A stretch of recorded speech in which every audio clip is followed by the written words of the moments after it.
Buen día para todos y todas.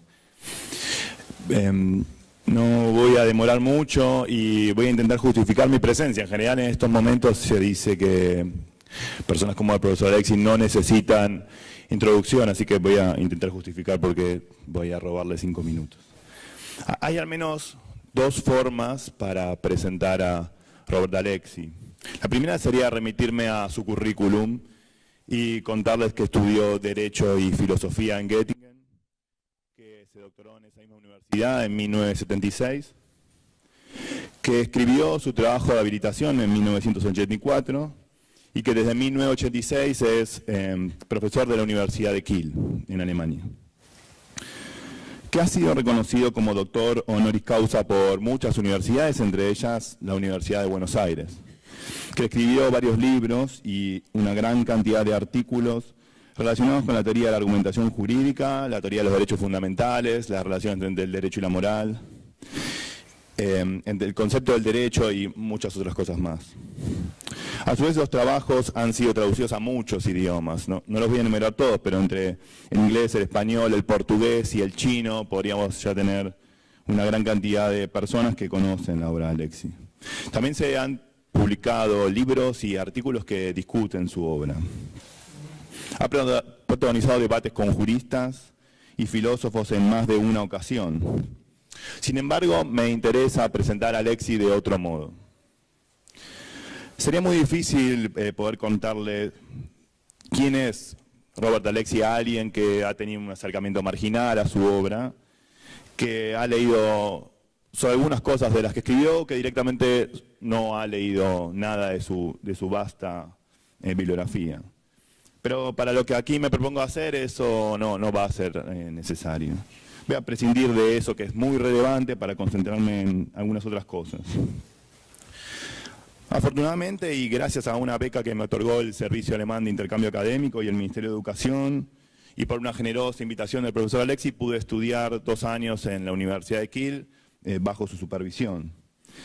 Durante ese tiempo pudo ver Leitung an der Universität Kiel. Docencia.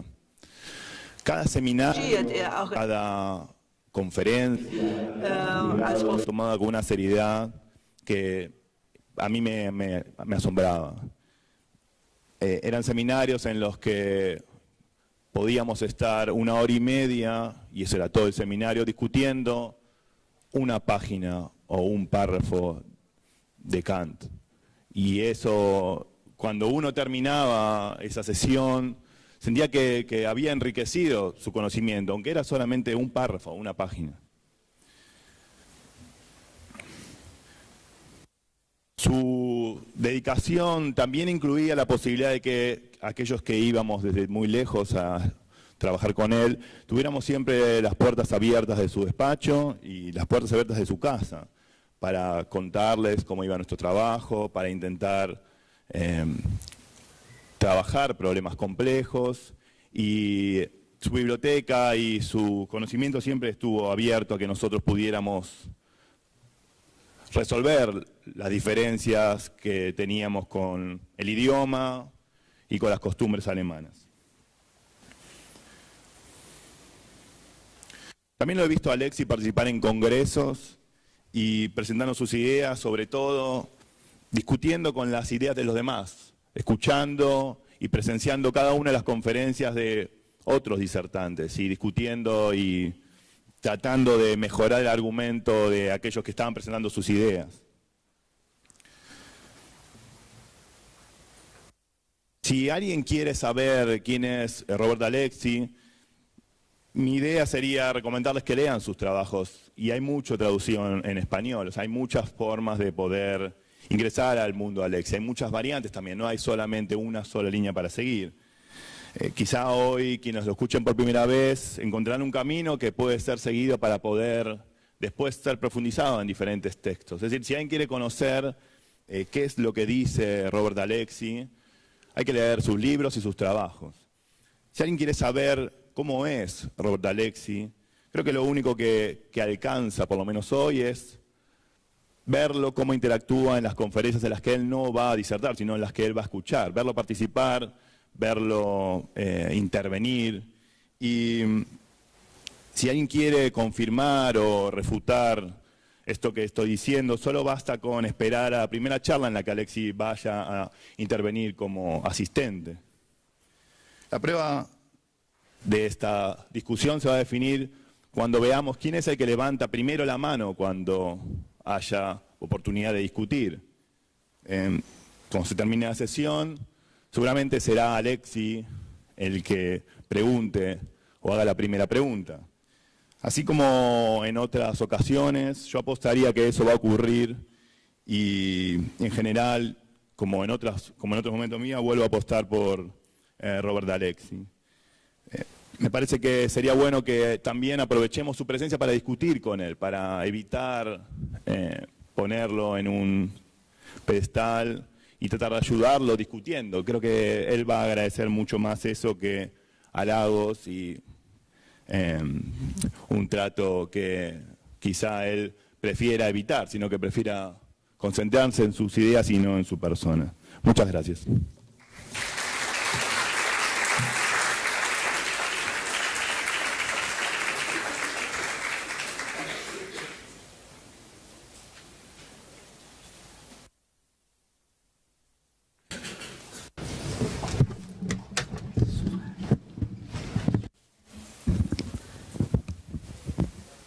It is a great honor. Deutsch, bitte. It is a great honor and at the same time a great pleasure for me. Es un gran honor y al sí mismo un enorme placer para mí el poder darles una lectura esta mañana en relación de cómo se deben proteger los derechos humanos, Proportionality and en rationality. proporcionalidad y racionalidad.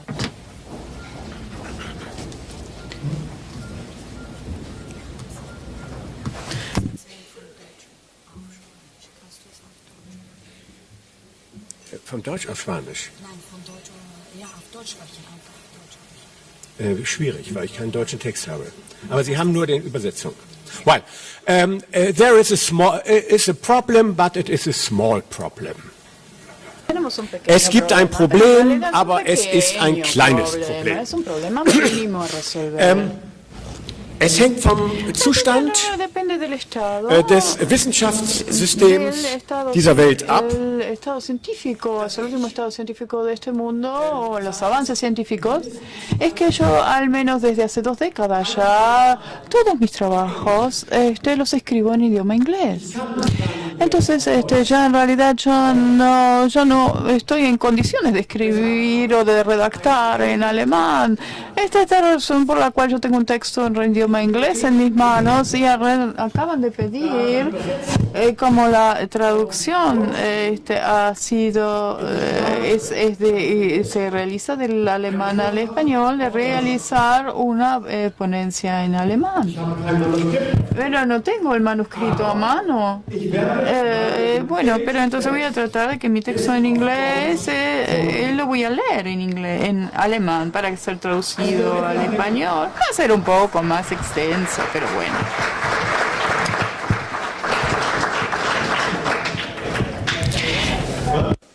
The first chapter.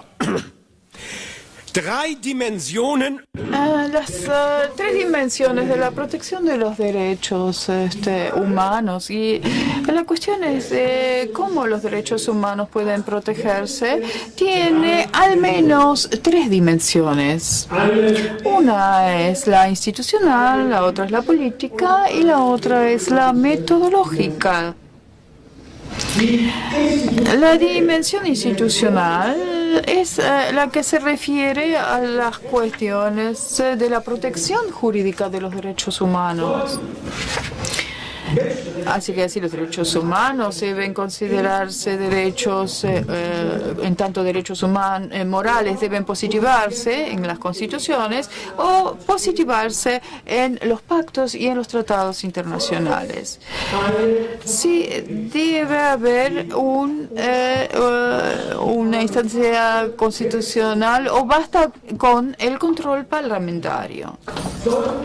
Entonces, solo los tribunales constitucionales y los tribunales internacionales de derechos humanos deben ocuparse únicamente de derechos humanos o derechos fundamentales, o deben hacerlo todos los tribunales o toda la justicia con competencia hacerlo en lo que hace a derechos fundamentales. O sea, interpretar estos derechos si estos son acordes a la Constitución. La segunda dimensión es como Habermas lo menciona, la sociedad civil, la protección. Entonces, los derechos fundamentales según la sociedad civil. Hay un gran abanico, hay diversas formas. El espectro va desde la crítica a la violación de los derechos humanos que ejerce la prensa, las ciencias del derecho y los ciudadanos, por ejemplo, en Internet, la creación de movimientos y organizaciones a favor de los derechos constitucionales, demostraciones públicas y, en el caso de ser necesario, también a través de la desobediencia civil. En tercera instancia, la tercera dimensión es la metodológica, que está estrechamente vinculada tanto con la dimensión institucional como la política anteriormente mencionadas. Ni los tribunales ni los ciudadanos podrán ocuparse de la problemática de los derechos humanos en argumentar sobre la cuestión si los derechos humanos han sido violados o no. La lucha alrededor de los derechos humanos es esencial, es fundamental. Fundamentalmente es una lucha que se ejecuta en forma argumental. O sea, la lucha por los derechos humanos es esencialmente una lucha que se desarrolla a través de los argumentos. Los derechos humanos son derechos abstractos que el problema metodológico o el tercer problema consiste en la aplicación de los derechos abstractos a casos concretos. Tenemos dos enfoques acá en competencia mutua.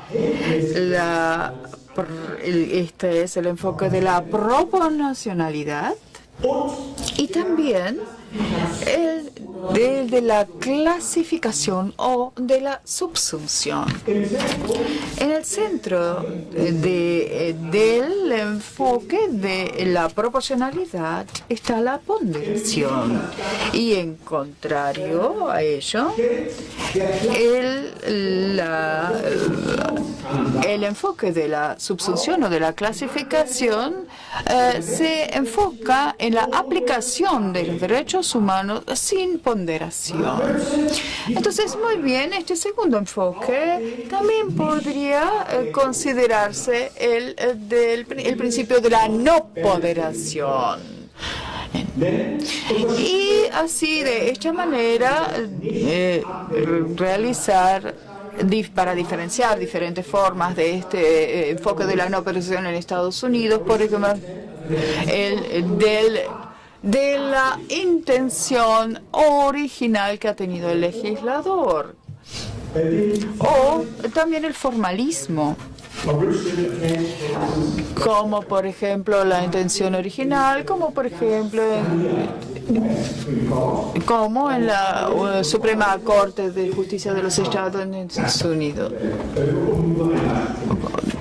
como para el formalismo aplicado por la Corte Suprema de Justicia, y también como la dicha o los principios de Ronald Dworkin y Fritz Schnauer.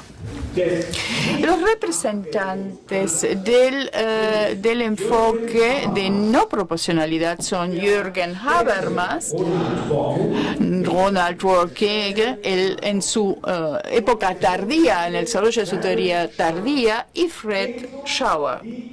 Asimismo, también la Corte Suprema de los Estados Unidos de Norteamérica. Pero por el contrario, el enfoque de la ponderación, o como se dice en inglés, el análisis de la proporcionalidad, se encuentra profundamente arraigado en la tradición alemana. El enfoque de la proporcionalidad se constituyó en el elemento principal de la forma en que se expresaba la Corte Suprema de Justicia sobre los derechos humanos y después de haber eliminado la tiranía nacional socialista. En los últimos 10 años, el análisis de la proporcionalidad ha estado en todo el mundo, fue migrando en todo el mundo. Enorme cantidad de tribunales constitucionales lo adoptaron o lo utilizaron. La principal excepción es la Corte Suprema de Justicia de los Estados Unidos. Esta alta medida de reconocimiento, sin embargo, ha sido acompañada de un alto nivel de entendimiento o no entendimiento conceptual. Muchas de las preguntas en torno a este enfoque de la ponderación han quedado abiertas todavía. Y esta alta medida de aceptación se confronta permanentemente con una crítica considerada radical, crítica externa radical. Esto que viene de parte de los que se han atrincherado detrás del enfoque de la no ponderación. Yo defenderé el enfoque de la ponderación, es decir, el análisis de la proporcionalidad. Con base en la proporcionalidad, mi hipótesis consiste en que el análisis de la proporcionalidad, cuando se basa en la teoría de los principios, es el método más racional de la aplicación de los derechos abstractos a casos concretos. Es el método más racional para la identificación de la violación de los derechos fundamentales o humanos. Y por esta razón es al mismo tiempo el método más efectivo para la protección de los derechos humanos. La fundamentación de esta tesis es la tesis de la protección más racional y por tanto más efectiva, y comienza con una mirada a la teoría de los principios. Estamos ya en nuestra segunda parte de la ponencia, la proporcionalidad y la teoría de los principios. La teoría de los principios comienza con la distinción entre reglas y principios. Las reglas son normas que exigen algo definitivo. Ellas constituyen, entonces, por tanto, mandatos definitivos. Su forma de aplicación es la llamada subsunción. Si una regla es válida y si sus condiciones o requisitos de aplicación se cumplen, entonces se trata, es algo definitivo, realizar aquello que la regla exige, y si se hace, entonces se considera cumplida esta regla, y si no se hace o caso contrario, entonces la regla no es cumplida. En cambio, los principios, y esto es la palabra, son mandatos de optimización, que es el término clave, y en tanto mandatos de optimización piden que algo se cumpla en la mayor medida posible según las posibilidades jurídicas y las posibilidades jurídicas y fácticas. Más allá de la regla, las posibilidades jurídicas se determinan esencialmente por principios opuestos o en competencia. Por esta razón, los principios, siempre cuando se los toma individualmente, comprenden solamente exigencias prima facie.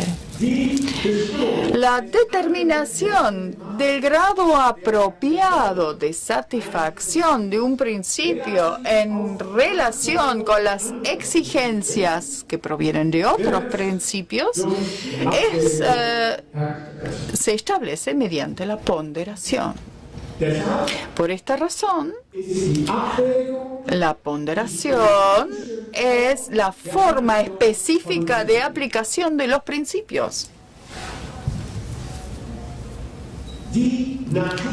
La naturaleza de los principios, en tanto mandatos de optimización, conduce directamente a una necesaria vinculación entre los principios y la proporcionalidad. El principio de la proporcionalidad, o sea, en alemán se utiliza la palabra Grundsatz como sinónimo de principio, está constituido por tres subprincipios: el de la idoneidad, el de la necesidad y el de la proporcionalidad en sentido más estricto. En muchos casos se agrega un cuarto elemento que lo complementa estos tres, que es la exigencia de que haya una finalidad adecuada.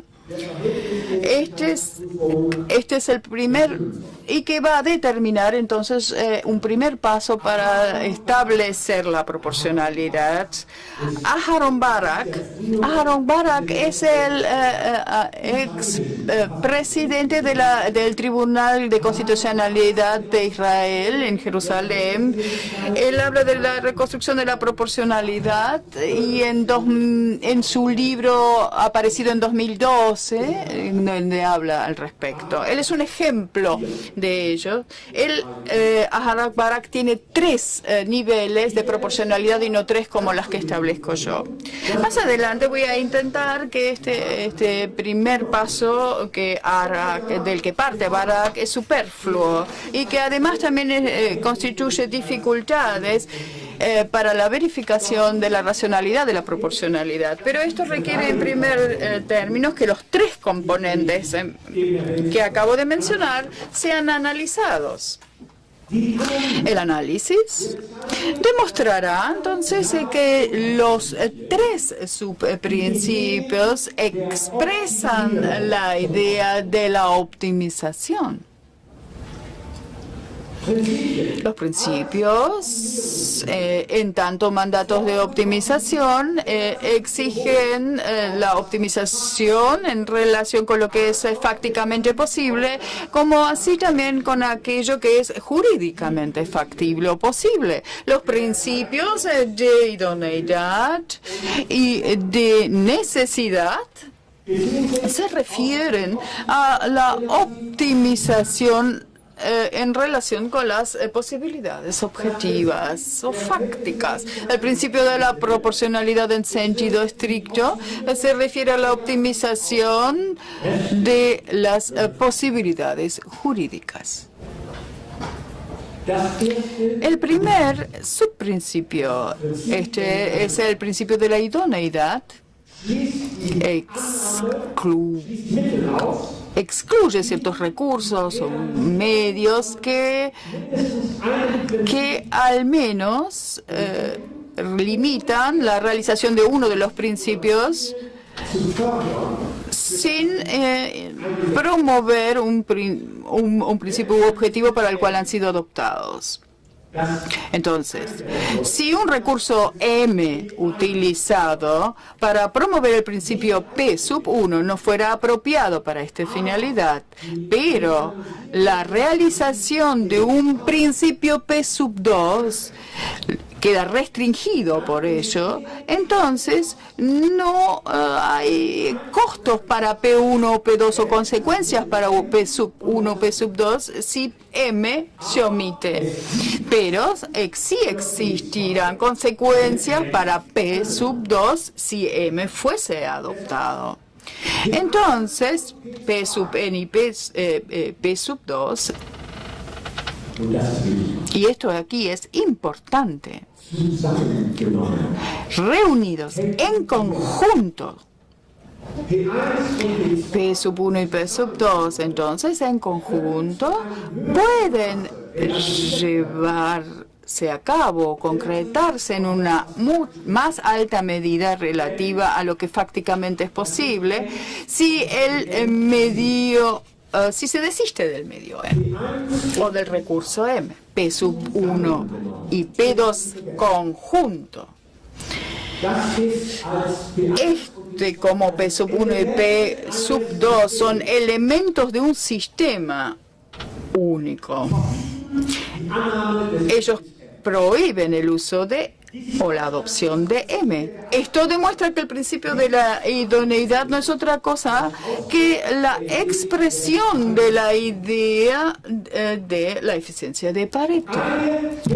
La posición puede ser mejorada sin ir en detrimento de la otra. Un ejemplo de la violación del principio de la idoneidad puede verse en una de las sentencias o resoluciones del Tribunal Constitucional de Alemania. La ley en cuestión o a verificar que no solamente las personas que quieran obtener una licencia general de caza, que aquellos que la piden, entonces, deban realizar una prueba de tiro, sino que también se aplica a aquellos que únicamente requieren un requerimiento administrativo para la caza con halcones, que es lo que se llama cetrería.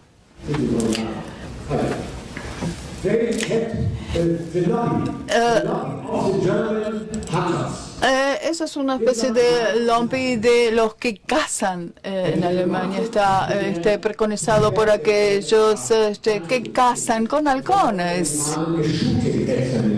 Y se les requería a estas personas tan especializadas también una prueba de tiro. Entonces el Tribunal Constitucional argumentó que justamente la prueba de tiro para los que estaban especializados en la caza con halcones no era adecuada.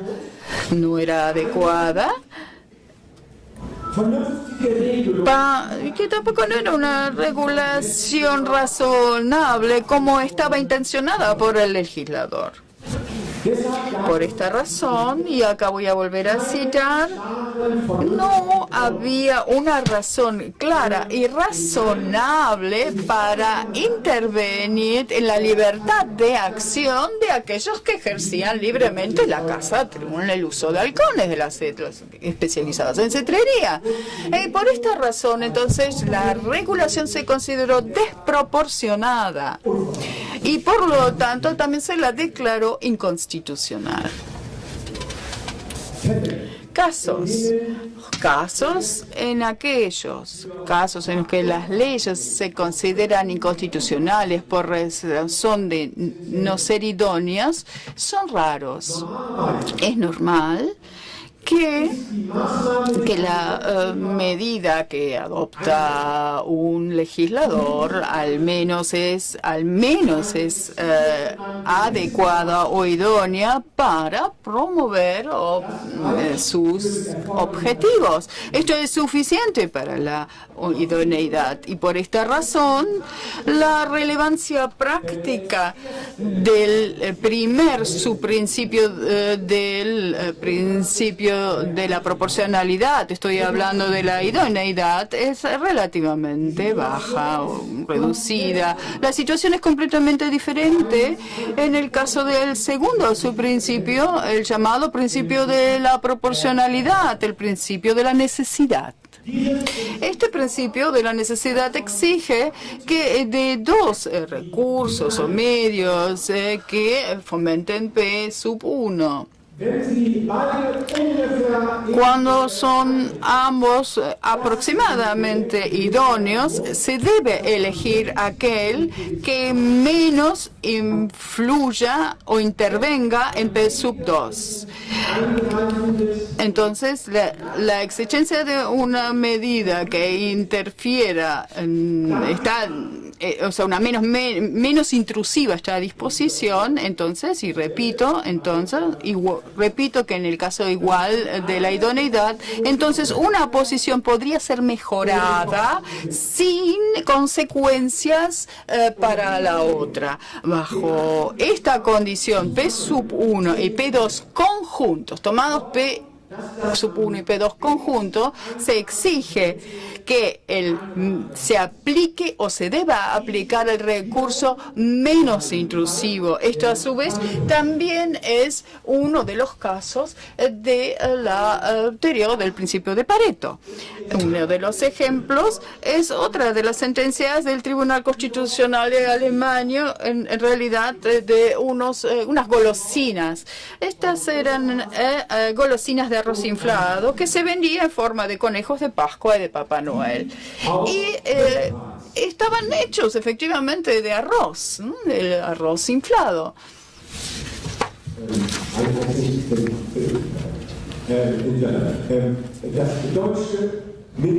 Y el Ministerio Alemán de Economía en aquel momento todavía no tenía los grandes problemas europeos que tiene hoy en día, y por eso entonces se ocupaba de golosinas de arroz inflado en forma de Papá Noel y de conejo de Pascua.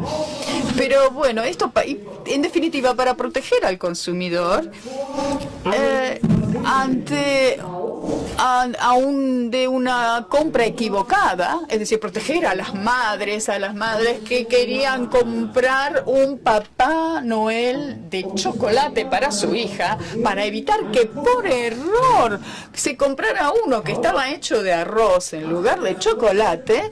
El Ministerio Alemán había prohibido, de Economía, había prohibido que se vendieran las golosinas de arroz. El motivo P2, P sub 2, era protección del consumidor. Pero el Tribunal Constitucional determinó, y cito acá, que la protección del consumidor debía alcanzarse o cumplirse de una manera igualmente efectiva mediante una advertencia, una etiqueta que dijera este Papá Noel está hecho de arroz. Este es mi caso preferido, debo decir, de la verificación de la necesidad, porque me parece muy divertido.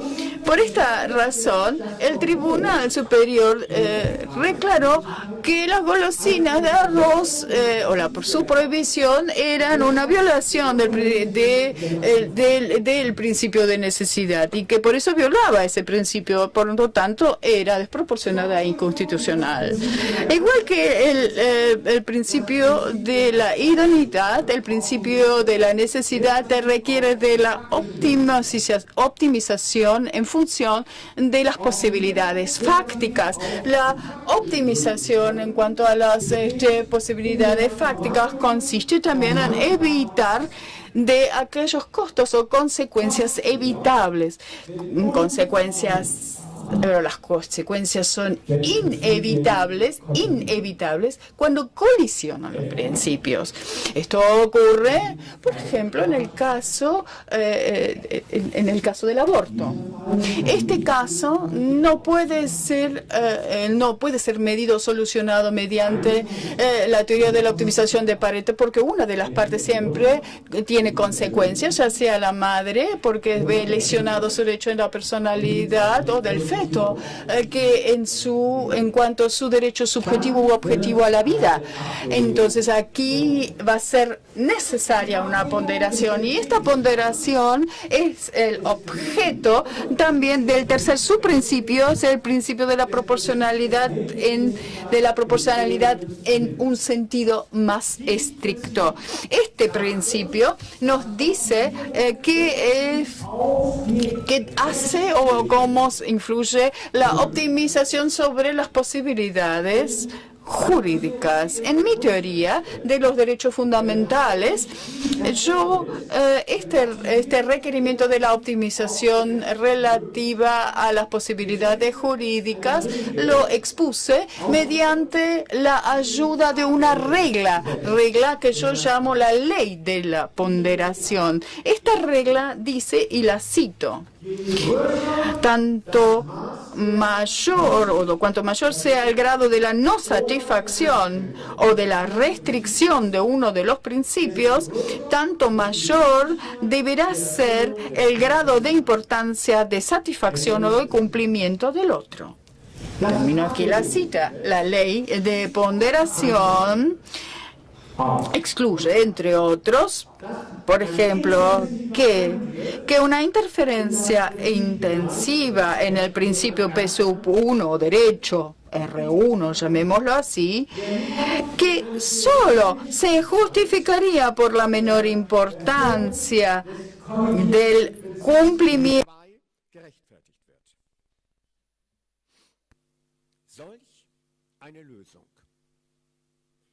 Würde keine Optimierung. Und nun dieselbe Formel. Keine Optimierung von P. Optimización de P sub 1 y P2 en conjunto. Siempre hablando de P1 y P2 en conjunto. Este es el sistema. La fórmula de la ley de la ponderación fue criticada por Aaron Barak, porque justamente del lado del derecho restringido, y cito acá,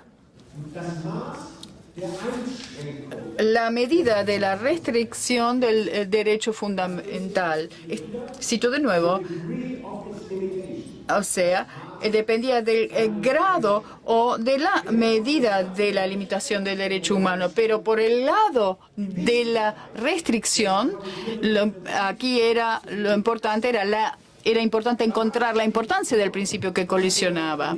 Barak propone que el concepto de importancia se aplique a ambas partes o de ambas partes, y califica al mismo tiempo esta importancia como, y cito acá nuevamente, importancia social. Fin de la cita.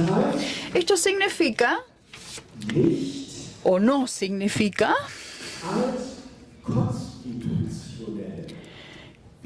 no se trata de una importancia constitucional, importancia social, no importancia constitucional. Este punto no lo voy a tratar en detalle durante esta mañana, pero el primer punto es sin dudas correcto, como lo expresa Barak, que la formulación del derecho de la ley de la ponderación fue desarrollada con una vista a la situación estándar que muchas veces aparece en la justicia constitucional. Para un análisis mucho más preciso y más profundo, la ley de la ponderación debe ser desarrollada aún más. Este mayor desarrollo de la ley de la ponderación llevará a la fórmula del peso. Y la ley del peso o la fórmula del peso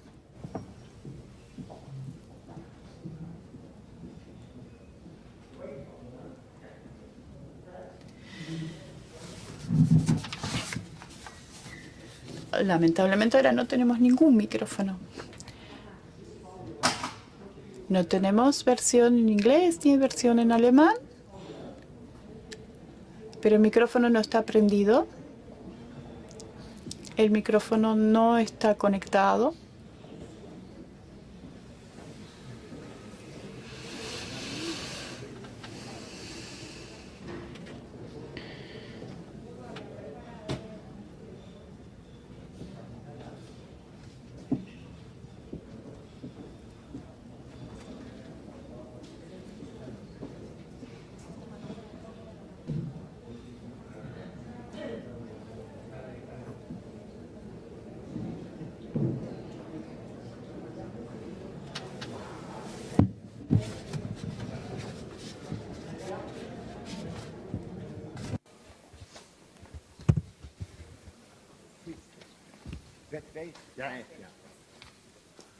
Okay. The weight formula. We are now. Bueno, ahora acá sí tenemos un micrófono. Esta es la fórmula correcta.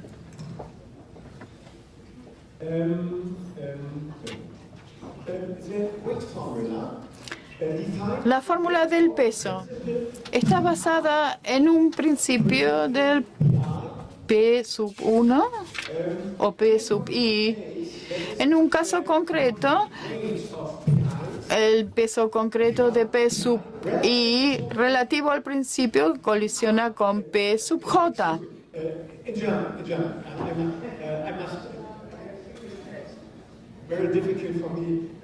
Sí, es muy difícil volverlo ahora al alemán. Esta fórmula, la fórmula del peso, define el peso del principio P sub I en un caso concreto.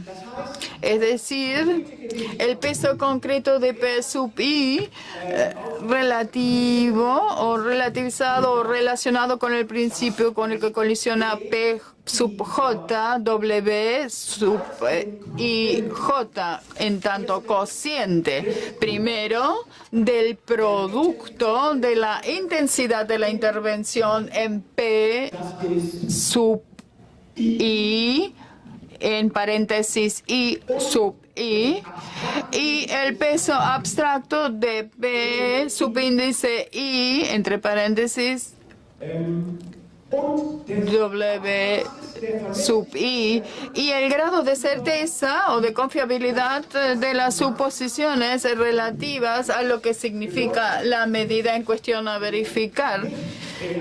Para la no realización de P subíndice I, que sería entre paréntesis R subíndice I. Y el segundo es el producto que tendríamos en la parte superior. Y el producto de los valores correspondientes en relación o respecto de P subíndice J relacionado con la realización de P subíndice J. Usted en realidad no se ve con mucha claridad en la pantalla, pero está en la pantalla. Al parecer, para Barak,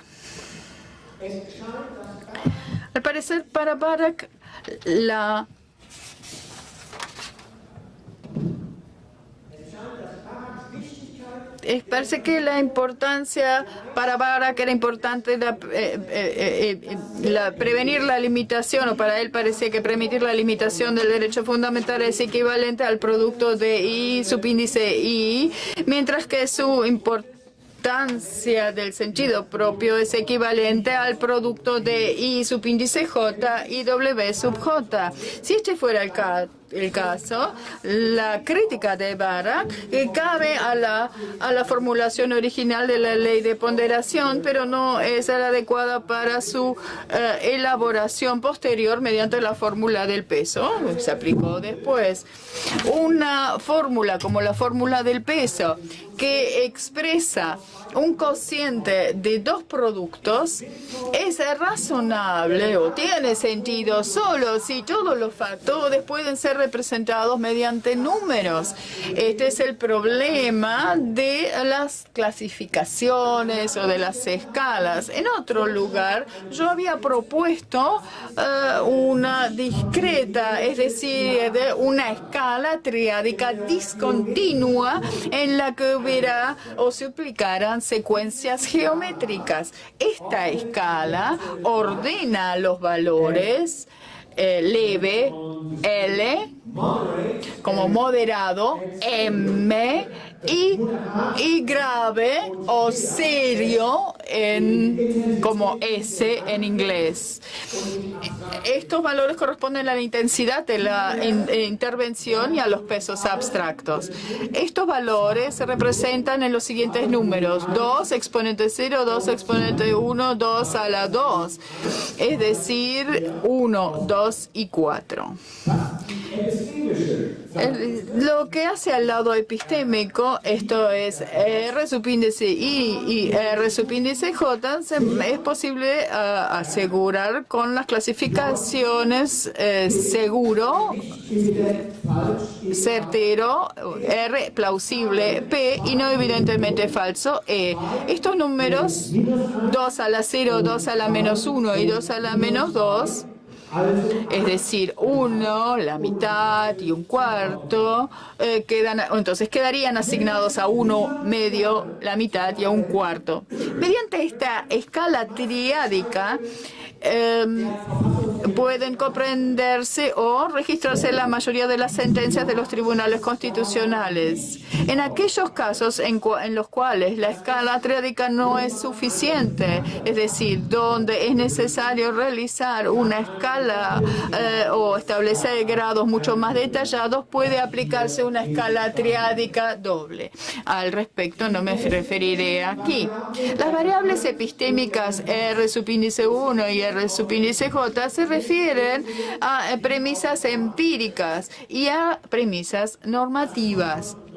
Esto es de mucha importancia porque la cantidad de sentencias que se han solucionado con argumentos epistémicos en las últimas décadas en prácticamente todos los tribunales constitucionales europeos, que yo conozco al menos, ha crecido en parte como un reemplazo de argumentos sustanciales. Se quedan reemplazados por argumentos epistémicos sobre...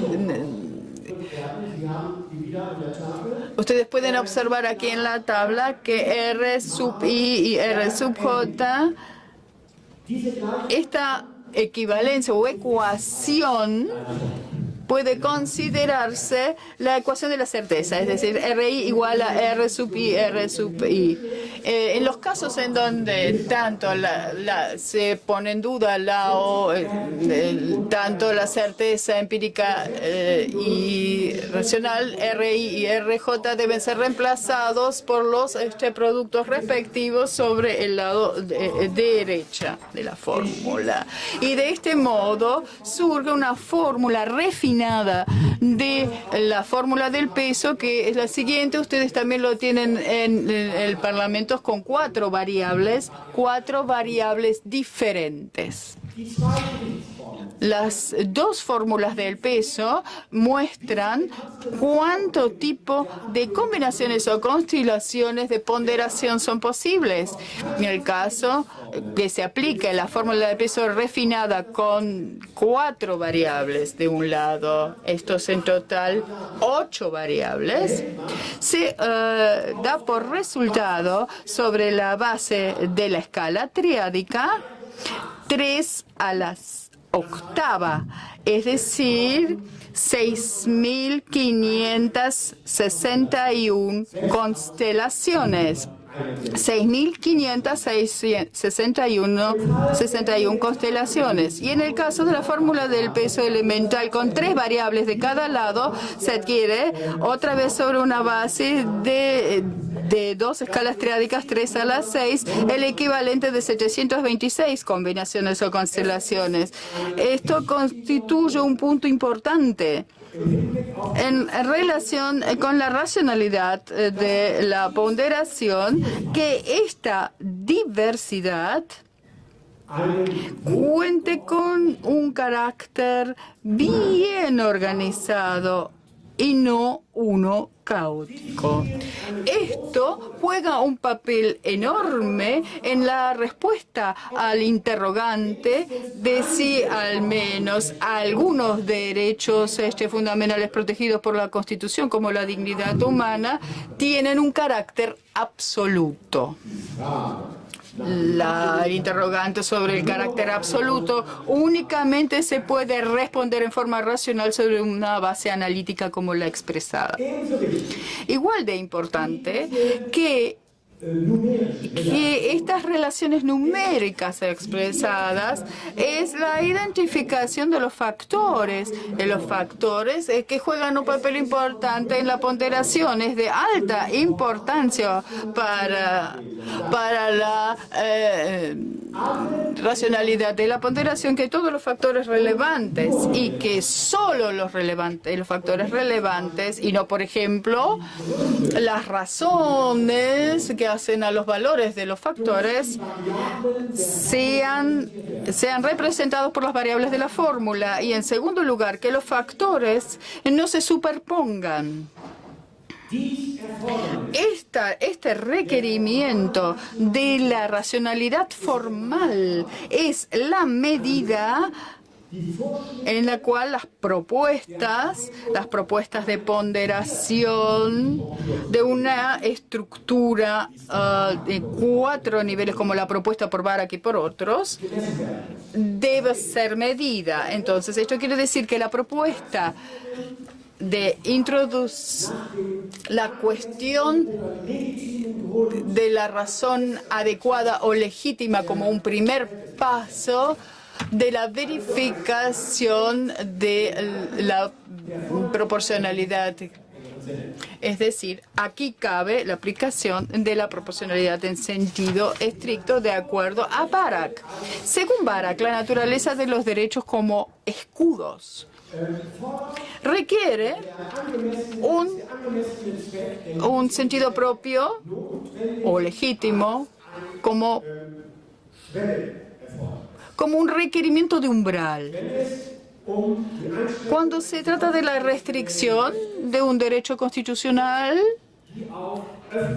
que esté basado en la existencia de interés público. Y acá voy a citar a Barak.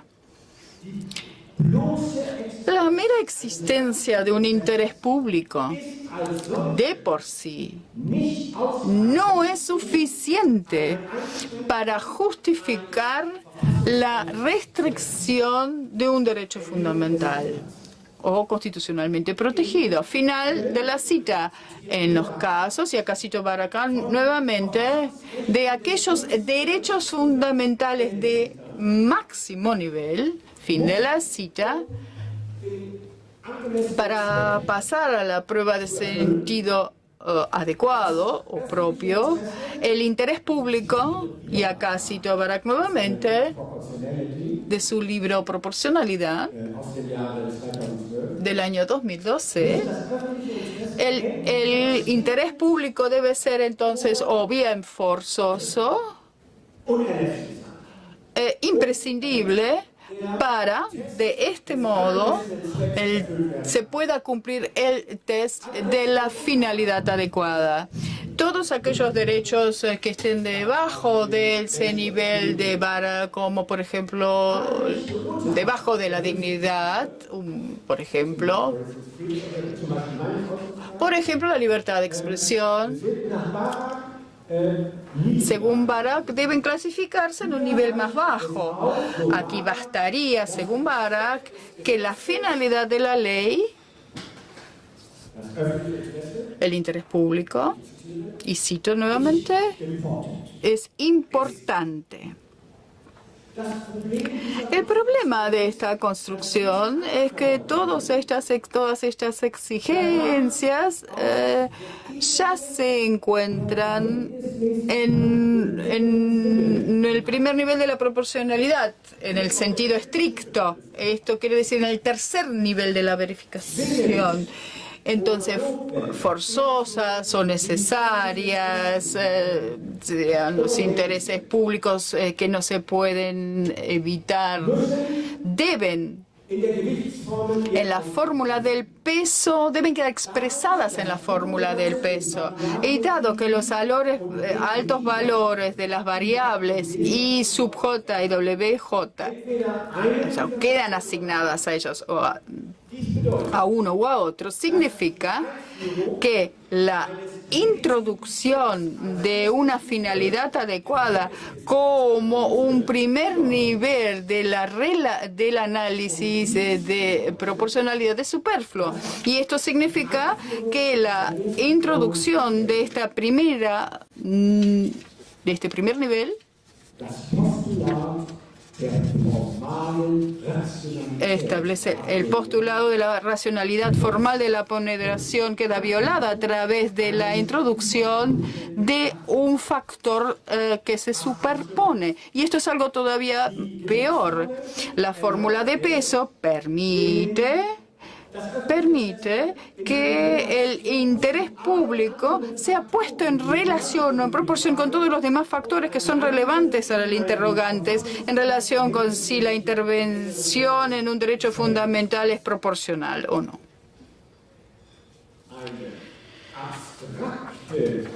En cuanto a una clasificación abstracta de la importancia de los intereses públicos, al comienzo del análisis de la proporcionalidad,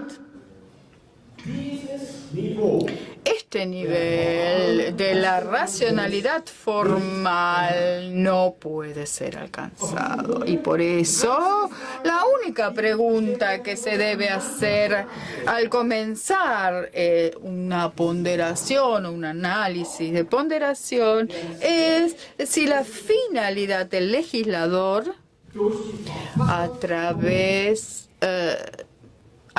de la Constitución haya quedado excluido o queda excluido en la Constitución. Pero esto no atañe a la ponderación, sino que afecta únicamente uno de sus requisitos imprescindibles, que son sus presupuestos. Esto, por un lado, atañe o afecta al análisis formal de la proporcionalidad y, en cierto modo, su lógica. Al parecer, Barak también parece establecer un punto heurístico, y acá lo cito de nuevo: el interés público debe tener un carácter especial para poder evaluar la naturaleza de las restricciones o de la restricción. Entonces, y decidir si es o no constitucional. Y acá cierro otra vez la cita. Esto puede leerse o interpretarse como que debería haber algunas razones, que debe haber razones para iniciar este análisis de proporcionalidad. En principio, es poco lo que se puede decir al respecto o al contrario. Sin embargo, hay que ser cuidadosos porque la fórmula del peso muestra que pueden existir intervenciones leves en derechos fundamentales de valor abstracto relativamente alto, que sin embargo están fundamentados o respaldados en premisas empíricas y normativas inciertas. Por el otro lado, también es posible no permitir que de una decisión parlamentaria que solo una intervención leve con un interés público puede tener bajo interés. Es decir, el interés público, sin dudas, no es como Barak exige. No tiene este interés público un carácter especial. Aún así, si las variables epistémicas del lado del interés público tienen valores favorables o positivos, entonces el peso concreto que está del lado del interés público es mayor que el peso concreto del lado de los derechos humanos, o derecho fundamental, perdón.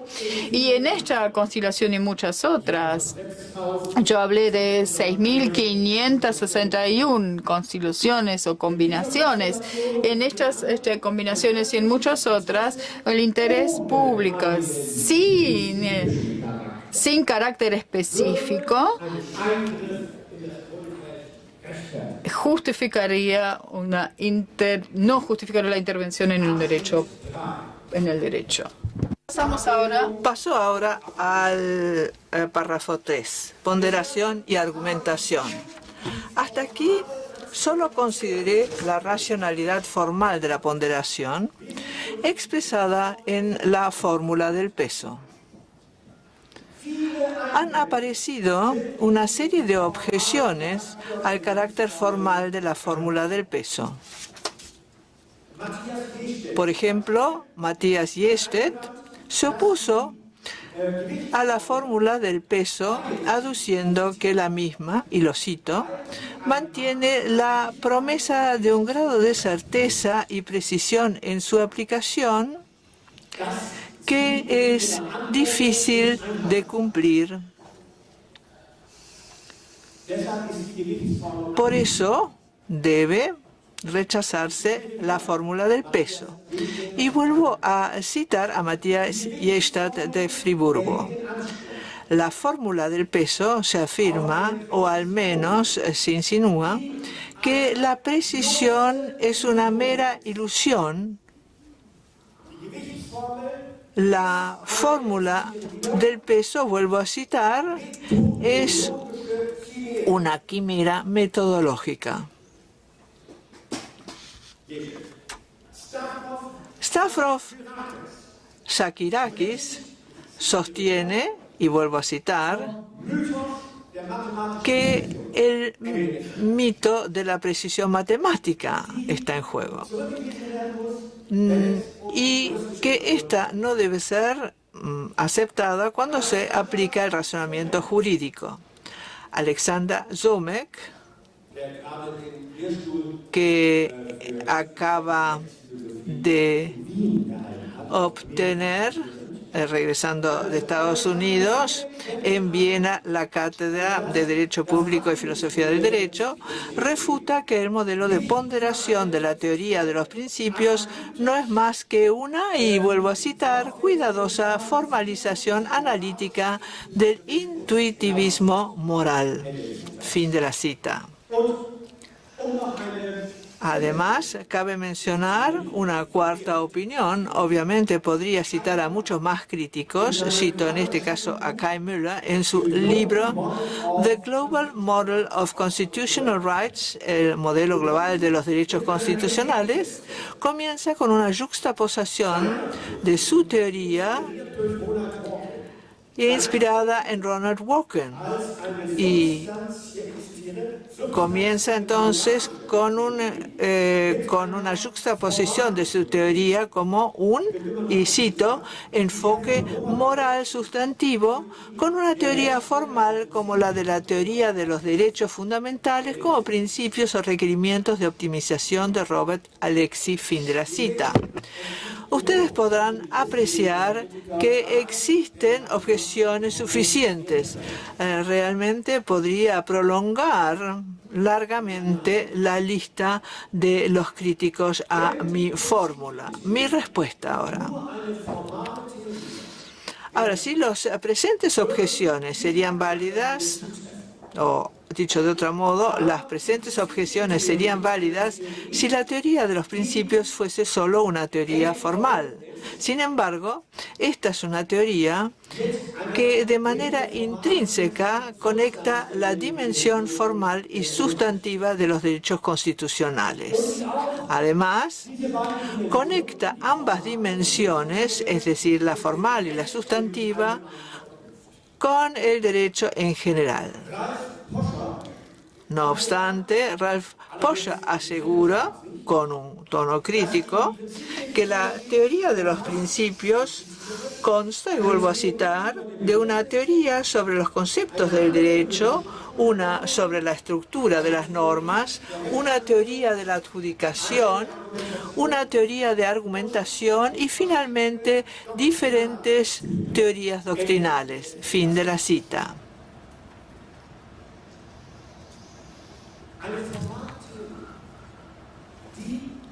Se podría considerar que una teoría formal que necesita ser complementada por una teoría sustancial no posee valor como tal. Sin embargo, este no es el caso. De hecho, una teoría puramente formal carecería efectivamente de contenido. Aunque una teoría puramente sustantiva posee otro defecto, sería considerada inapropiada como una teoría meramente sustantiva y sería ciega en todas las cuestiones concernientes a la estructura de la ponderación. Este defecto sería grave, ya que se trata de una estructura compleja cuando hablamos de la ponderación. Incluso la mejor teoría sustantiva podría ser vulnerable siempre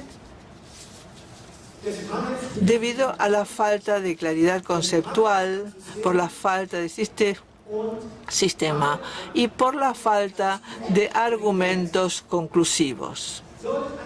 Dicha situación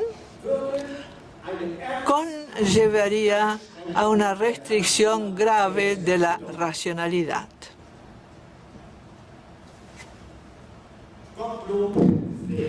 Gottlob Frege,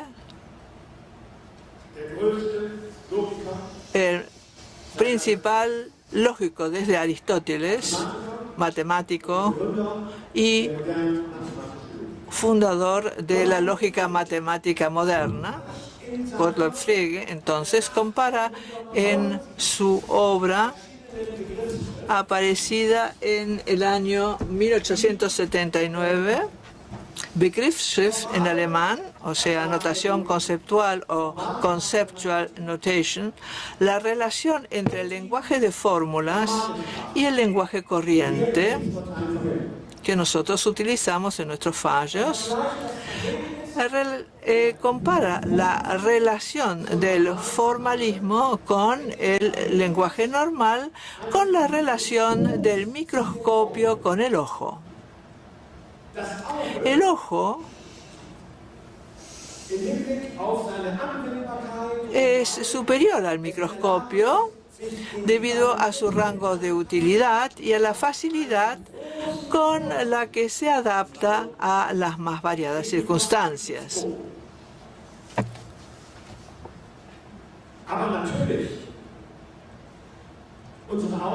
Pero obviamente nuestros ojos, si los consideramos como un instrumento óptico, siempre siguiendo a Frege, revela diferentes imperfecciones. Por ejemplo, un médico que tiene que analizar, por ejemplo, un programa estomacal, si mira solo con sus ojos, no puede establecer cuáles son las bacterias presentes, tendrá que recurrir a un microscopio. Esto se aplica también directamente al análisis formal de la proporcionalidad. El lenguaje corriente, es decir, el ojo, al igual que este, deberá ser el lenguaje de los tribunales, tanto ante los casos de ponderación como de subsunción. Y agrego,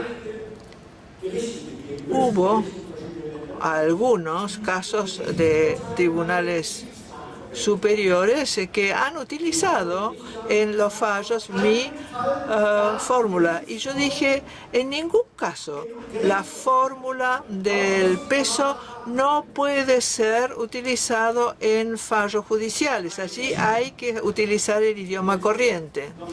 Un juez, quiero agregar además, que coloca la fórmula del peso en su fallo, comete el mismo error que el médico que sufre de una indisposición estomacal, le da a tragar un pequeño microscopio. Es solo un instrumento analítico. En el análisis científico de la subsunción, tanto como en el de la ponderación, no obstante, un lenguaje de fórmulas, el microscopio, resulta indispensable para alcanzar de forma precisa, profunda y fácil la percepción comprensible de la estructura de estas dos formas de aplicación del derecho. Resta la pregunta, ¿cómo puede conectarse la dimensión formal con la dimensión sustancial? La respuesta consiste en introducir la fórmula del peso en una teoría de argumentación racional jurídica. A simple vista, dicha introducción o inserción no parece posible, por un lado, debido a la naturaleza de la fórmula del peso y, por el otro, debido a la naturaleza de la argumentación jurídica o del discurso. Los elementos básicos de la fórmula del peso son los números, mientras que los del discurso jurídico son los argumentos. Los números pueden expresarse fácilmente con instrumentos de medición, tales como los termómetros. Pero, ¿cómo podrían ser unidos los números en la fórmula con los argumentos? Además de termómetros, no hay un argumento, por ejemplo. Un termómetro no se corresponde con un argumentómetro. Entonces, mi respuesta es los números que deben ser sustituidos en las variables de la fórmula del peso representan clasificaciones. En el caso de las variables I sub I y W sub I, tales como sus contrapartes, las clasificaciones leve, moderado y grave. Por ejemplo, la intervención en la libertad de expresión P sub I, que sirve para proteger los atributos de la personalidad P sub J. En caso de que la libertad de testimonio se clasificara como grave, es decir, si I sub I recibe como valor el número 4, luego y esto es de máxima importancia, es decir, el número 4 significaría nada más que la proposición. Esta intervención en la libertad de expresión se considera grave. El mismo concepto se aplica en el caso de que la importancia de los atributos de la personalidad se clasifique como leve. El número 1, entonces, dará significado a la proposición. Esta intervención en los atributos de la personalidad mediante la falta de protección de los mismos se considera leve. El punto crucial es que este tipo de proposiciones, y en esta conferencia por primera vez utilizo este término, y podemos considerar las proposiciones de clasificación. classification propositions en inglés. Estas proposiciones de clasificación constituyen proposiciones o afirmaciones que en general necesitan una justificación.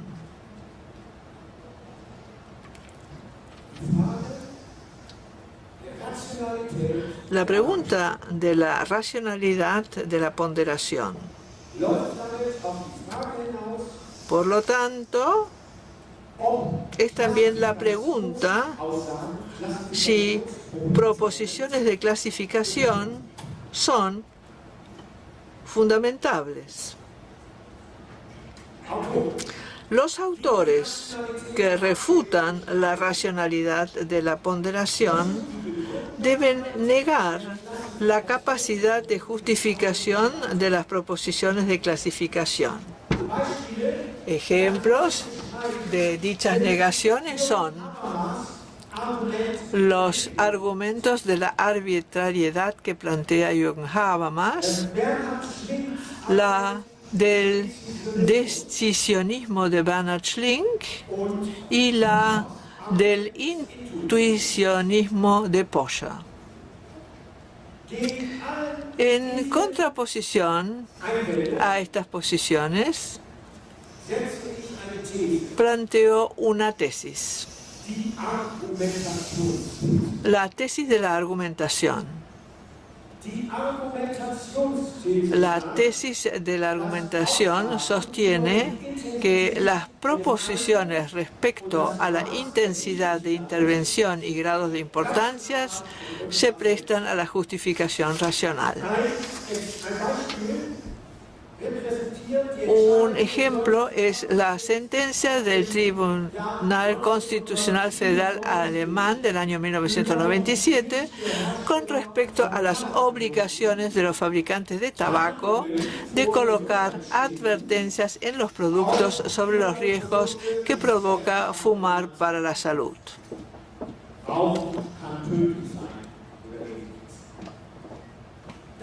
Fumar puede ser letal, puede ser una advertencia. Esta puede ser considerada una intervención al ejercicio libre de la profesión. Por el contrario, la prohibición total de los productos que contienen tabaco se consideraría una intervención grave. Existen casos de intervención moderada, además de la leve y la grave, como de estos ejemplos. Un ejemplo podría ser la prohibición de máquinas expendedoras de cigarrillos, junto con la publicación de cláusulas que restringen la venta de tabaco en ciertos comercios. Por ejemplo, los cigarrillos solo se pueden vender en farmacia y con el asesoramiento correspondiente. Si fuera cierto lo afirmado por Poscher, de que la ponderación solo depende de nuestra intuición, en ese caso, cada intérprete, en nuestro caso, en el caso del tabaco, podría estar libre de decir y recurrir a su intención y decir que la obligación de colocar advertencias a la salud es una intervención grave, mientras que la prohibición de tabaco,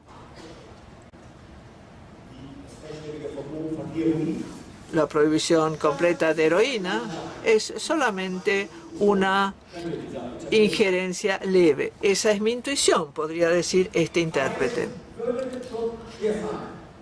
Pero sería difícil poder tomar en serio un argumento de estas características. En cualquier caso, sería simple encontrar razones convincentes para las cuales estas clasificaciones se encuentran erradas. Si en este caso la intensidad de la intervención, como en el caso del tabaco, se estableciera como leve y la importancia de proteger a la población de los riesgos de la salud como grave, entonces el resultado sería fácilmente reconocible. La razón que pesan y que justifican la intervención, justifican el grado menor de intervención. Los escépticos de la ponderación podrían decir que es posible justificar las clasificaciones de intensidad en la intervención en el caso considerado.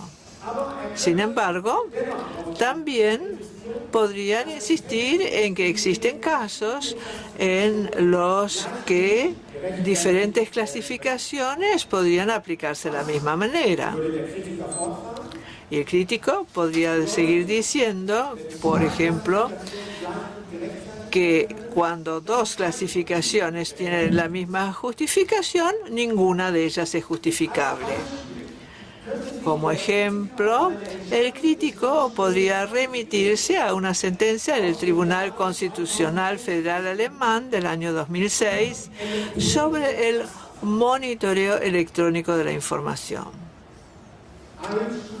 Un estudiante de ciudadanía marroquí interpuso una demanda contra una sentencia dictada en un tribunal superior acerca del monitoreo electrónico de la información.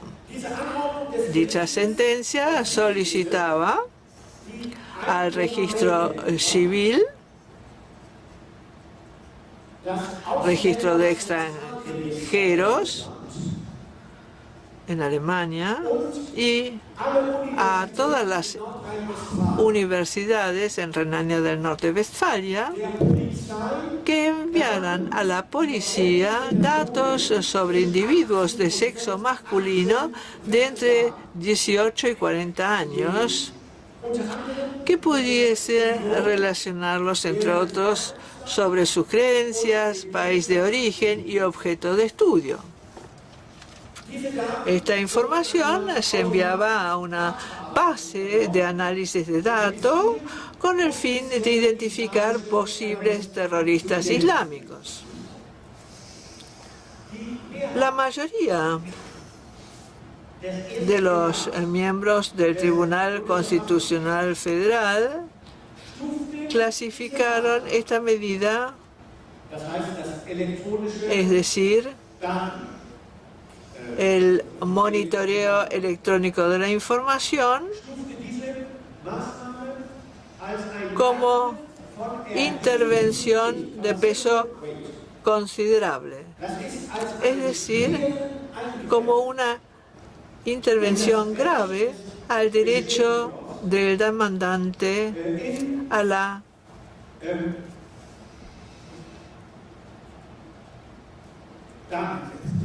autodeterminación de la información. Este es un subcaso del derecho de la personalidad.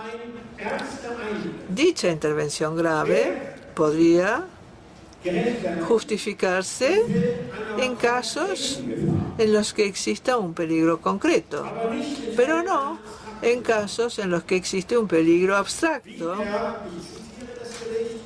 Y cito acá al tribunal caracterizado por una situación de amenaza general como la que ha existido a más tardar desde el 11 de septiembre de 2001, y acá termina la cita del tribunal. El tribunal, 7 jueces asumieron que no existía un peligro concreto. Por eso, la demanda constitucional se consideró justificable. Surge una clasificación completamente diferente del disentimiento de la jueza Haas. De acuerdo a su jueza, dicha interferencia, es decir, la provocada por el monitoreo electrónico de la información, se considera leve y debe ser aceptada por ser de interés público. Desde este punto de vista, la demanda constitucional no sería justificable.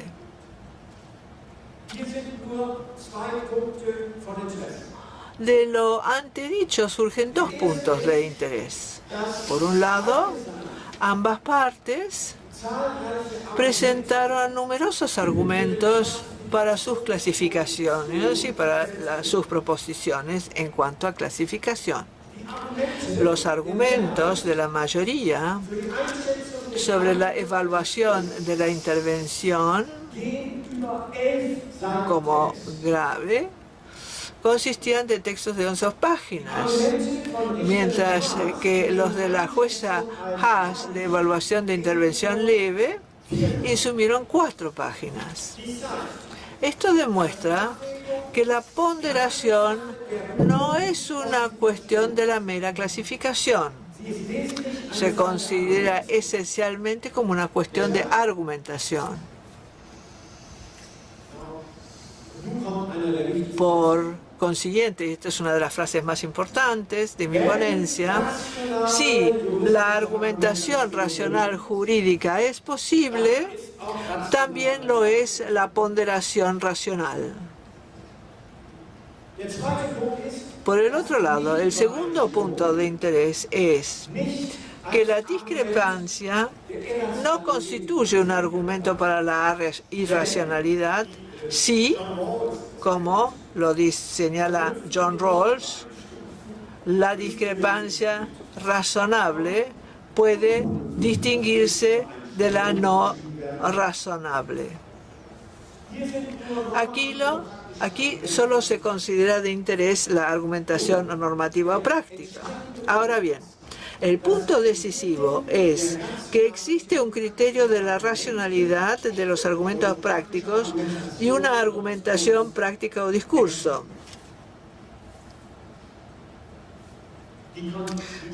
Las condiciones de la racionalidad discursiva pueden explicitarse mediante un esquema de principios, reglas y normas del discurso práctico general. En mi teoría de la argumentación jurídica he tratado de resumir estas reglas en 28 categorías y elaborar un listado.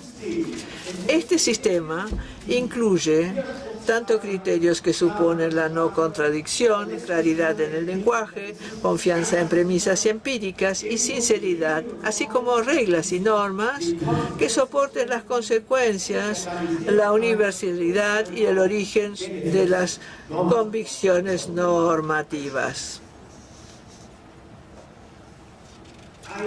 Un escéptico podría coincidir en que ciertamente existen algunos criterios de racionalidad de argumentos prácticos, pero insistir en que esto no es suficiente para establecer la racionalidad en casos como el del monitoreo electrónico de información mencionado anteriormente. Este problema no se ha resuelto de manera razonable gracias al mejor argumento,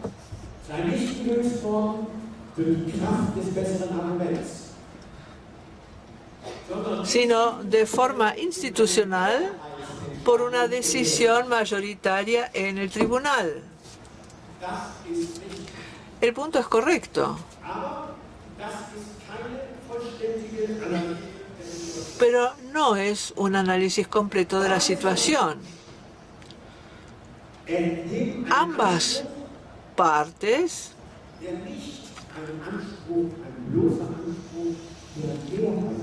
presentan una pretensión que no se trata solamente de una pretensión de la mayoría, sino de una corrección necesariamente conectada con el derecho. Esta pretensión se mantiene vigente aún después de tomada una decisión autoritaria por mayoría, con lo cual implica que existe la posibilidad de un cambio mediante una argumentación futura. En ese sentido, la racionalidad posee una dimensión ideal. Paso ahora al cuarto capítulo, que abarca 5 páginas, y voy a tratarlas diciendo que voy a renunciar a estas 5 páginas. Muchas gracias por su atención.